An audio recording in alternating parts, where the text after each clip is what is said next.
paz de Jesus, Bíblia todo dia. Desafio de ler a Bíblia em um ano. Em nome do Pai, do Filho e do Espírito Santo. Amém. Oração inicial. Abre, Senhor, a minha mente para que eu compreenda, minha boca para que eu proclame e meu coração para que eu acolha. Amém.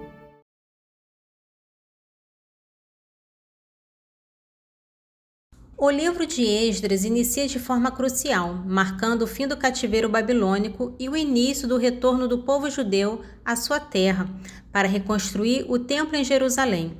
Este capítulo é o cumprimento direto das profecias de Jeremias sobre os 70 anos de exílio e a libertação prometida. O protagonista inicial é Ciro, o grande rei da Pérsia, que, movido por Deus, emite um decreto surpreendente que permite o retorno dos judeus e a reconstrução de seu templo. O capítulo também detalha a resposta do povo e a devolução dos utensílios sagrados que haviam sido saqueados de Jerusalém. Vamos à leitura. Livro de Esdras, capítulo 1. No primeiro ano de Ciro, rei da Pérsia, para que se cumprisse a profecia posta pelo Senhor na boca de Jeremias, o Senhor suscitou o espírito de Ciro, rei da Pérsia, o qual mandou fazer em todo o seu reino, de viva voz e por escrito, a seguinte proclamação: Assim fala Ciro, rei da Pérsia: O Senhor Deus do céu deu-me todos os reinos da terra e encarregou-me de construir-lhe um templo em Jerusalém, que fica na terra de Judá. Quem é dentre vós pertencente ao seu povo, que seu Deus o acompanhe? Suba a Jerusalém, que fica na terra de Judá, e construa o templo do Senhor, Deus de Israel, o Deus que reside em Jerusalém. Que todos os sobreviventes de Judá, onde quer que residam, sejam providos pelos habitantes da localidade, onde se encontrarem, de prata, ouro, cereais e gado, bem como de oferendas voluntárias para o templo do Deus que reside em Jerusalém. Então os chefes de família de Judá e de Benjamim, bem como todos os sacerdotes e os levitas, principalmente todos aqueles cujo espírito Deus havia tocado, prepararam-se para ir reedificar o templo do Senhor em Jerusalém. Todos que habitavam pelas redondezas ajudaram-nos, dando-lhes prata, ouro, bens diversos, gado, cereais e coisas preciosas, além das outras ofertas voluntárias. O rei Ciro entregou também os utensílios que Nabucodonosor tinha trazido do templo do Senhor em Jerusalém e tinha colocado no templo de seu Deus. Ciro, rei da Pérsia, mandou-os entregar pelas mãos de Mitridate, o tesoureiro, o qual os entregou a Sassabassar, príncipe de Judá. Eis o número deles: 30 bacias de ouro, 1000 bacias de prata, 29 facas, 30 taças de ouro, 410 taças de prata e 1000 outros utensílios. Todos os utensílios de ouro e de prata eram em número de 5.400. Tudo levou Sassabassar quando os exilados voltaram da Babilônia para Jerusalém. O capítulo 2 do livro de Esdras é essencialmente uma lista detalhada dos israelitas que retornaram do cativeiro babilônico para Judá, sob a liderança de Zorobabel e Jesua. É um registro genealógico e censitário que quantifica o primeiro grupo de repatriados. Esta lista não é apenas um registro seco, ela demonstra o cumprimento das promessas divinas de restauração e estabelece a legitimidade do povo, que se dedicaria à reconstrução do templo e da comunidade em Jerusalém. Ela inclui não apenas chefes de famílias, mas também sacerdotes, levitas, cantores, porteiros e até mesmo os servos do templo, mostrando a diversidade da comunidade que retornou. Livro de Esdras, capítulo 2. Entre os cativos que Nabucodonosor, rei da Babilônia, havia deportado para a Babilônia foram os seguintes: os habitantes da província, que se puseram a caminho para voltar a Jerusalém e a Judéia, cada um para sua cidade. Voltaram com Zorobabel, Josué, Neemias, Saraias, Raelaias, Naamane, Mardoqueu, Belsan, Mesfá, Begai, Reum e Baanã. Número dos homens do povo de Israel: 335 filhos de Faros, 2.172 filhos de Safatias, 372 filhos de Areia, 775 filhos de Faate Moabe, descendente de Josué e de Joabe. 2.812, filhos de Elã. 1.254, filho de Zetua. 945, filho de Zacai.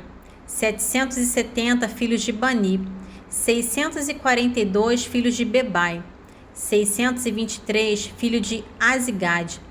1.222, filho de Adonicã. 676, filho de Begai. 2.056, filho de Adim.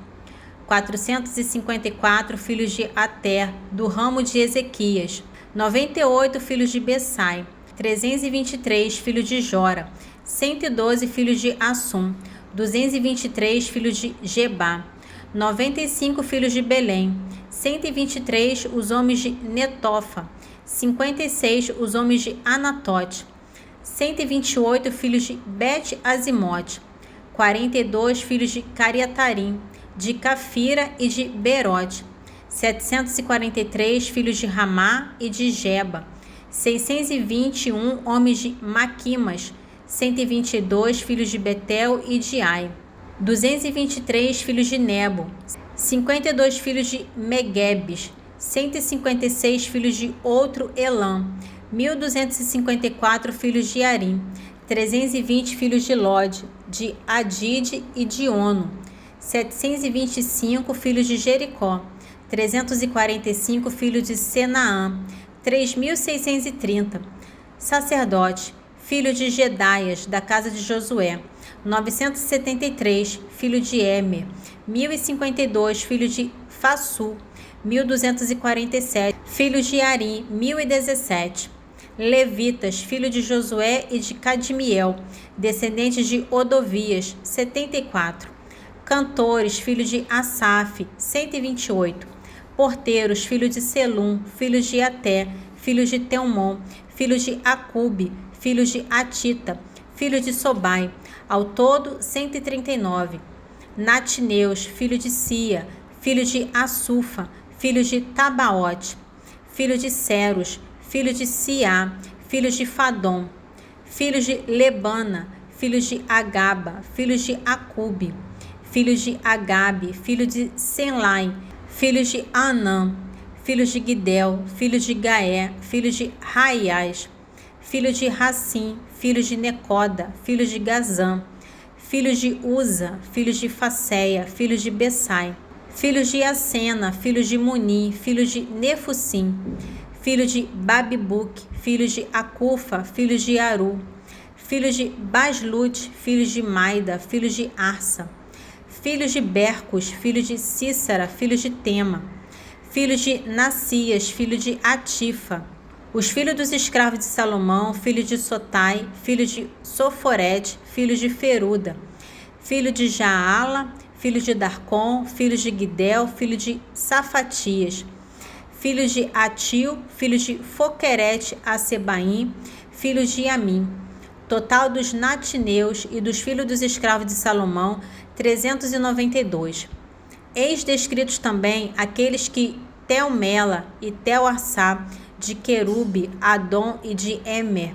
Não se pôde saber se pertencia ao povo de Israel pela família ou raça de que descendiam.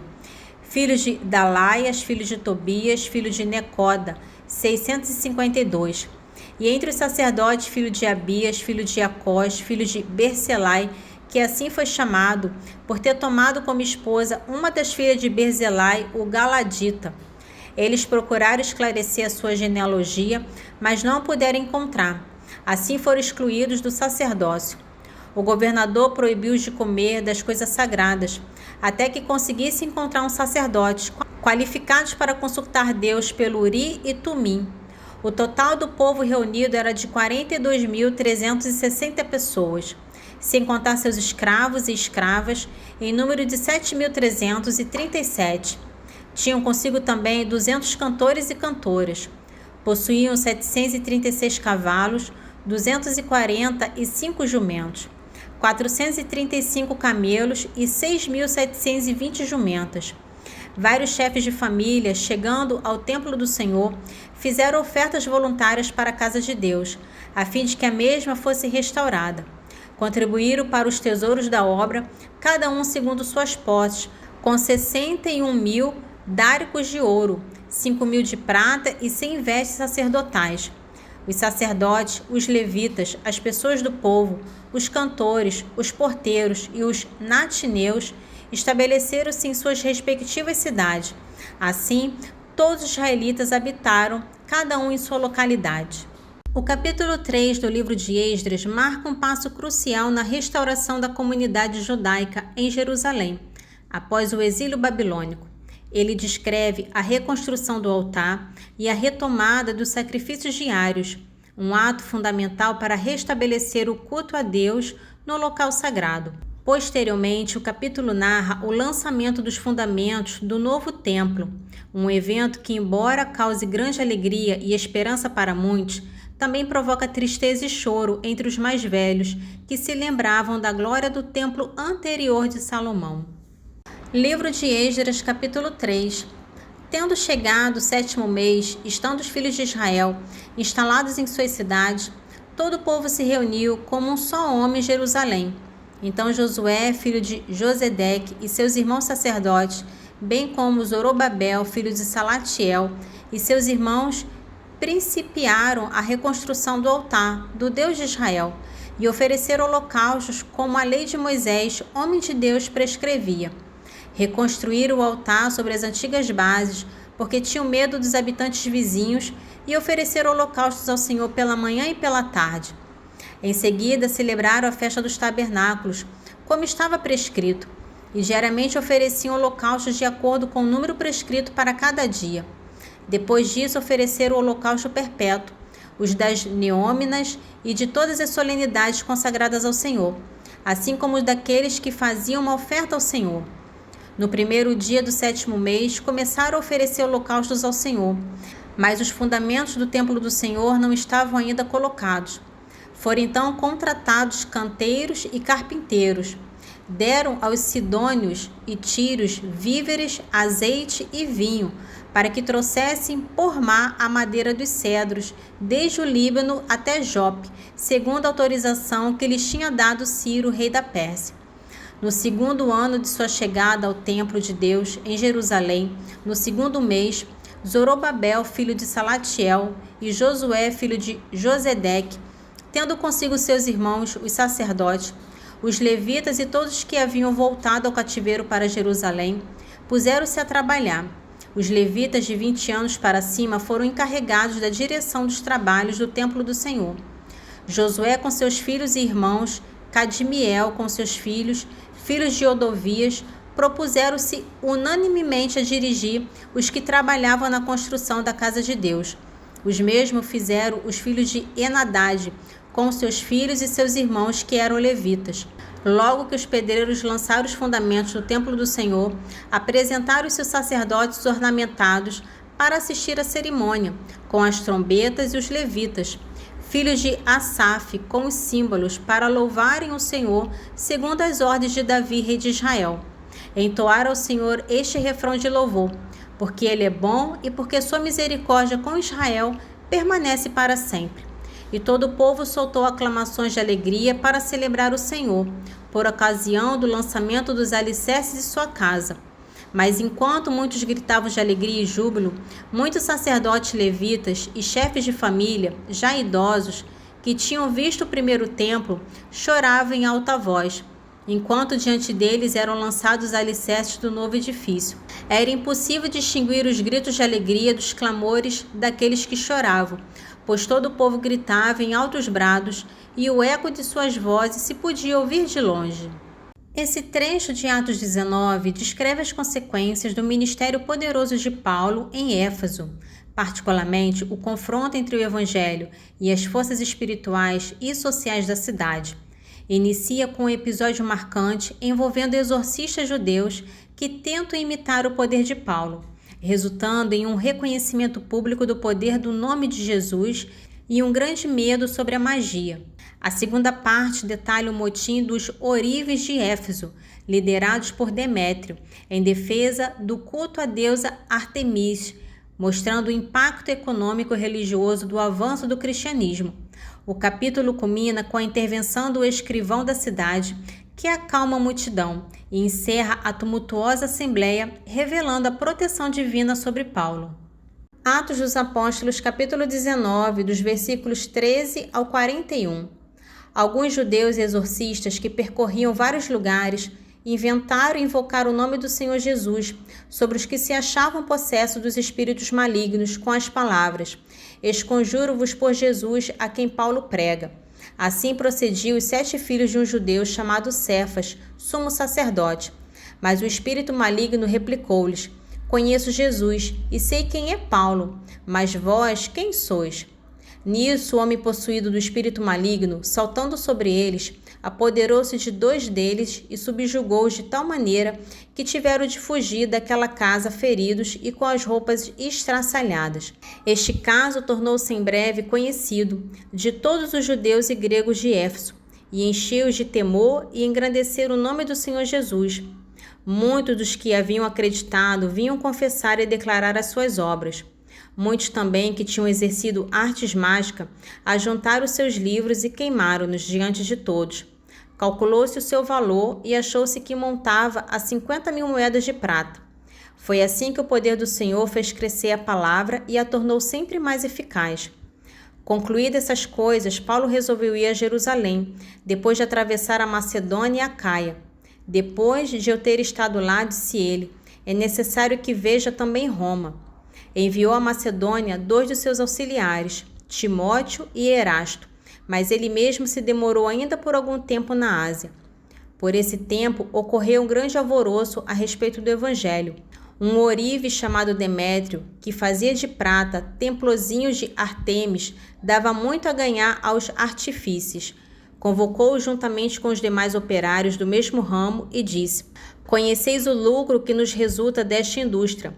Ora, estáis vendo e ouvindo que não só em Éfeso, mas quase em toda a Ásia, esse Paulo tem persuadido e desencaminhado muita gente, dizendo que não são deuses os ídolos que são feitos por mãos de homens.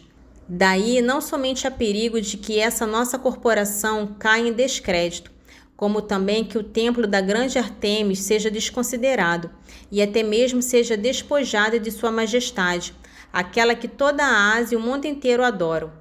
Essas palavras encheram-nos de ira e puseram-se a gritar: "Viva Ártemis dos Efésios!" A cidade alvoroçou-se e todos correram ao teatro, levando consigo Caio e Aristarco, macedônios e companheiros de Paulo. Paulo queria apresentar-se ao povo, mas os discípulos não o deixaram. Até alguns dos asiarcas, que eram seus amigos, enviaram-lhe recado, pedindo que não se aventurasse a ir ao teatro. Todos gritavam ao mesmo tempo. A assembleia era uma grande confusão, e a maioria nem sabia por que se achava ali reunidos. Então fizeram sair do meio da turba Alexandre, que os judeus empurravam para a frente. Alexandre, fazendo sinal com a mão, queria dar satisfação ao povo. Mas quando perceberam que ele era judeu, todos a uma voz gritaram pelo espaço de quase 2 horas: "Viva Ártemis dos Efésios!" Então o escrivão da cidade veio para apaziguar a multidão e disse: "Efésios, que homem há que não saiba que a cidade de Éfeso cultua a grande Ártemis e que a sua estátua caiu dos céus?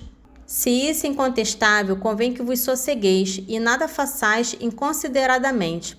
Estes homens que aqui trouxeste não são sacrílegos nem blasfemadores da vossa deusa. Mas se Demétrio e os outros artífices têm alguma queixa contra alguém, os tribunais estão abertos, e aí estão os magistrados.